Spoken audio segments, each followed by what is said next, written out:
I had a great time. I've never been here. I need to come more, but spoke at the Chamber of Commerce here in New Haven, and right here, obviously, with this in the backdrop. So I haven't had a better backdrop before.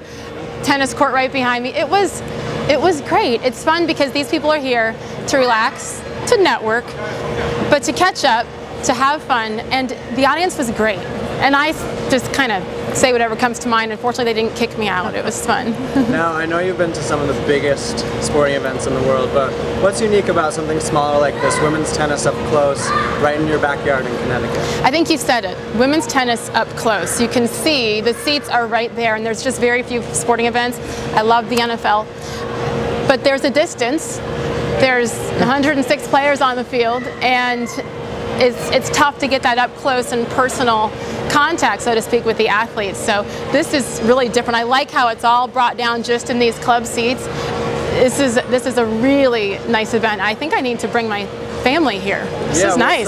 So you were telling me earlier, one of your kids, you have three, right? I have three. One's into tennis. Talk about that a little bit. My 7-year-old daughter, yeah, she's begging to play tennis. And it's one of those things when you don't play, you don't think to introduce your kids to things, to different sports, just because you go with what you know sometimes. And I love that she's asked to do it, and we're doing it. So she took some lessons this summer, and now we're starting her again next week for the fall session. I would love it. I'm envious, because to me these athletes are in some of the best shape and conditioning of any athlete in any sport. And I don't think people fully grasp what it takes to be a top-level tennis player, and you have some of the best here. So say your daughter gets the chance to play with one tennis player throughout history. Who do you pick for her to hit the ball with? Martina Navratilova. I would love it if my daughter got to play with someone like Martina, who did it all and overcame a lot of adversity as well. And I think that's the thing, is you can have, they're all wonderful, and you know, the fairy tale, this and that, but Martina, for how she played the game, how competitive she was, how committed she was, and then what she had to overcome as well, is someone who I would love for my daughter to meet. So that would be a special moment, but tell me about one special moment you've had in your career. You've got to see thousands of moments. What one sticks out for you? Oh my goodness, what one sports moment stands out?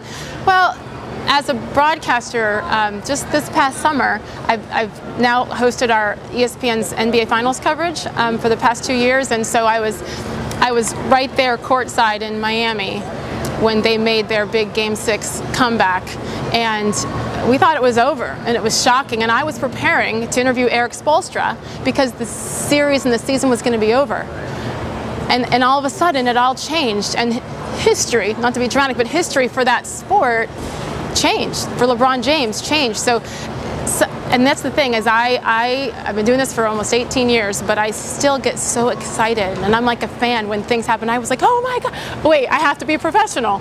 So that was memorable, but then I go back to covering the Indy 500 and the Brickyard 400 and in the early 90s when it was beginning.